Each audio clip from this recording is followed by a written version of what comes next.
Estes são os nossos momentos GPS. A sugestão é que os possas utilizar como ponto de partida para uma reflexão e talvez reformulação das tuas coordenadas. Nesta viagem da parentalidade não conjugal e do divórcio consciente, recalcular a rota é essencial e desfrutar do caminho também. Mas os efeitos negativos muitas vezes não advêm necessariamente do divórcio, advêm disto que estávamos aqui a falar, não é? Do conflito, da alteração na dinâmica da relação, na ausência, na menor disponibilidade, na desilusão face àquilo que possa ter promovido a situação do divórcio, não é? O que é que aconteceu? O meu pai que traiu não sei quem, ou seja, os pormenores que depois, muitas das vezes, acabam por ser também trazidos ao de cima e que em tudo impedem também um ultrapassar desta situação da melhor forma. Sabes que na minha experiência, nós chamamos acontecimento adverso, não é? O divórcio é um acontecimento adverso para todas as pessoas, até para quem decidiu que é o melhor para si, porque traz muita turbulência. Por ser adverso não tem que ser traumático, nem tem que ser disruptivo ao ponto de perturbar todo o sistema. Mas que adverso é, e lá está, é uma crise, e como se vai lidar com ela é que vai ditar como é que saímos todos depois no final dessa Exatamente, crise, não é? é isso mesmo, Ou se que essa António. crise passa, porque há pessoas que vivem uma vida inteira na crise e que nunca lá quiseram sair, não é? Olha, é tão interessante o que estás a dizer, porque eu confrontei-me, eu fui fazer aqui também algumas pesquisas, obviamente, e confrontei-me com um estudo longitudinal que foi feito ao longo de 3 gerações, e que esse estudo falava que muitas vezes os efeitos daquele divórcio, e novamente depende como aquele divórcio, aquela separação ocorrer, quando existem efeitos de facto adversos, como por exemplo isto que estamos a falar, esses efeitos foram sentidos, foram observados ao longo de pelo menos 3 gerações. Sim. Ok? 3 gerações. Mesmo até em gerações que ainda não tinham nascido na altura da própria separação, pelos efeitos daquilo que nós estamos aqui a falar, ou seja, não uma questão da separação em si, porque é uma situação de crise, obviamente, familiar, e que todo o sistema familiar tem que se adaptar de uma determinada forma para que seja salutar, evolutivo e que promova a continuidade da família de uma ou outra forma, mas que seja salutar. Aquilo que nós estamos aqui a falar, que pode ser de facto extremamente adverso e negativo, é de facto isto, não é? Nomeadamente o conflito, como por exemplo, nomeadamente havendo episódios, por exemplo, de violência física ou de violência emocional. Aí sim os efeitos são extremamente traumáticos e negativos. Sim, sim, sim. Sobretudo se perdurarem no tempo e se não houver depois a tal reparação.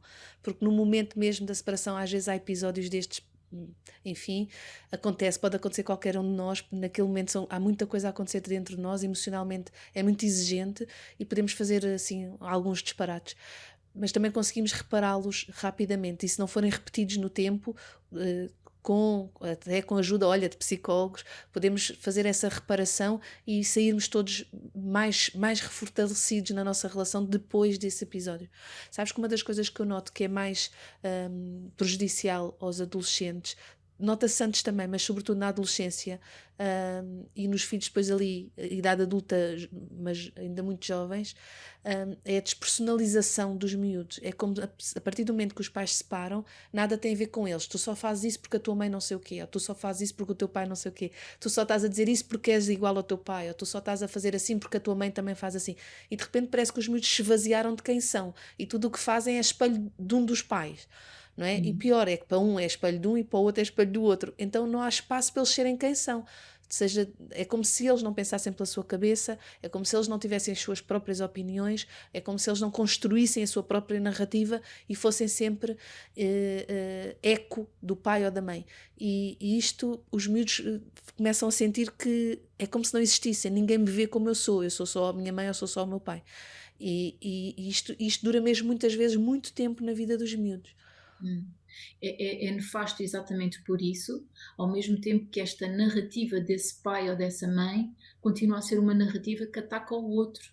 E, portanto, novamente, aquilo que acaba por acontecer é aquele filho continuar no centro de um conflito, mesmo após a separação. Ou seja, há muitos casais, Mafalda, que continuam casados mesmo após se separar. Verdade. E este conflito é uma forma deles permanecerem, É, ok? Através da raiva e através da zanga, na verdade, de um luto de uma relação que muitas vezes ainda nem sequer foi feito, não é? Porque quando nós fazemos o nosso processo de luto, quando chegamos a esse processo, ao final desse processo de luto, provavelmente sentir-nos-emos muito mais serenos, mais resolvidos. Foi, no caso de uma relação, foi uma etapa, foi algo de importante para mim. Não significa que necessariamente tenha falhado o projeto em si daquela relação. Umas vezes sim, outras vezes não, mas acabou, chegou ao fim e aprendi muitas coisas. Houve outras que não gostei, mas saí, não é? Saio, fecho aquele capítulo, e há muitos casais que não conseguem fazer isso e vão perpetuando as suas mágoas e os seus ressentimentos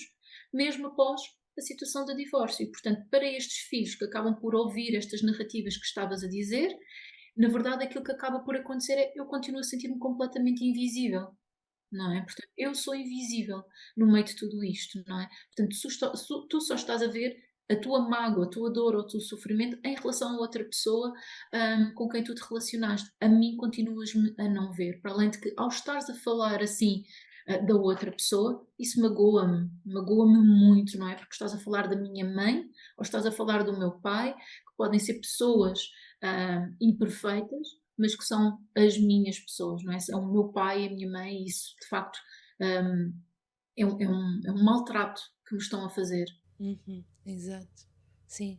Um, Ainda por cima na adolescência, porque que é uma fase em que os miúdos estão a construir e a repensar muito na sua identidade e na sua pertença, não é? Uma fase em que se começam, a pertença já não é só a família, a pertença já são grupos alargados e grupos alguns específicos dos seus interesses, dos seus valores, não é? Dos seus princípios, e nessa altura em que questionam a sua identidade, este abalar e pôr tudo em causa é muito grave.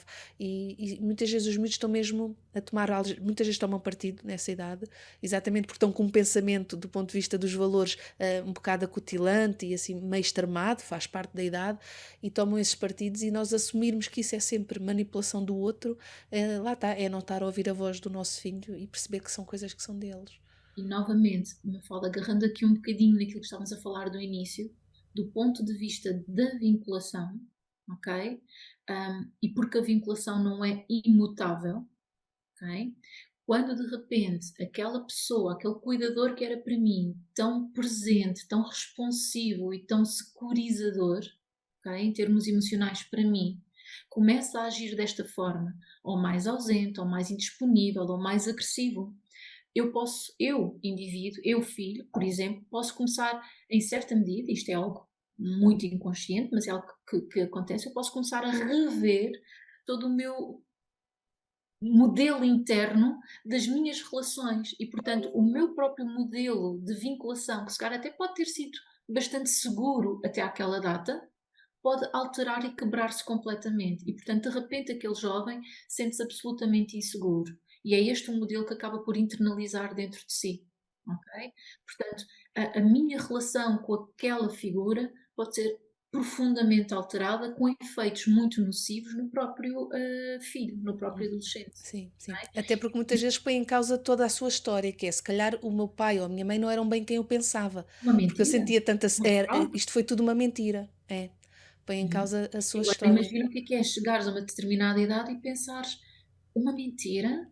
Então quem é que eu sou agora? O que é isto agora, não é? Como é que eu me reconstruo a partir daqui agora se isto é tudo uma mentira? Então, novamente, quem eu sou, não é? E, portanto, pode conduzir a situações tremendamente ameaçadoras do ponto de vista emocional, que pode conduzir aquele jovem a situações de depressão, de ansiedade intensa, ou em situações, aqui um bocadinho mais do foro comportamental, ou seja, em que o jovem acaba por assistir aqui o maior conflito interparental, pode conduzir aqui o jovem também a ele próprio desenvolvendo aqui uma agressividade muito grande, que muitas vezes acaba por ser comunicada para fora, não é? Uhum, Através dos seus comportamentos, através de alterações do seu comportamento. Portanto, mais uma vez, isto se calhar acaba por nos trazer aqui a um lugar de maior responsabilidade também por parte dos próprios pais, ou seja, independentemente das idades, não é? Portanto, independentemente da idade, quer seja um bebê, quer seja um adolescente, quer seja, obviamente, já um adulto, não é? Uhum. Para que de facto este processo consiga ser feito da melhor forma possível. Há uma mudança familiar que de facto acaba por acontecer, mas ultrapassar essa mudança e continuarmos a viver de uma forma diferente, mas que possa ser uma forma muito, muito bonita e muito harmoniosa e salutar. Portanto, há aqui alguns alertas e alguns cuidados que deverão obviamente existir. Há uma coisa que todas as pessoas necessitam, Mafalda, e que todas as famílias necessitam e que todos os casais necessitam, nomeadamente no momento em que nos procuram a nós, não é? Que é a esperança. E, portanto, esta senhora está-te a falar exatamente isso. Há esperança para que um dia tudo seja mais leve, não há? E há, claro que há. Vai haver um dia em que vai passar. Às vezes é difícil estar, como eu dizia, na tal dureza das situações e das experiências, mas claro que sim, vai haver um dia em que vais te sentir muito mais apaziguada, muito mais em paz. As coisas irão passar. Que bom, Sílvia.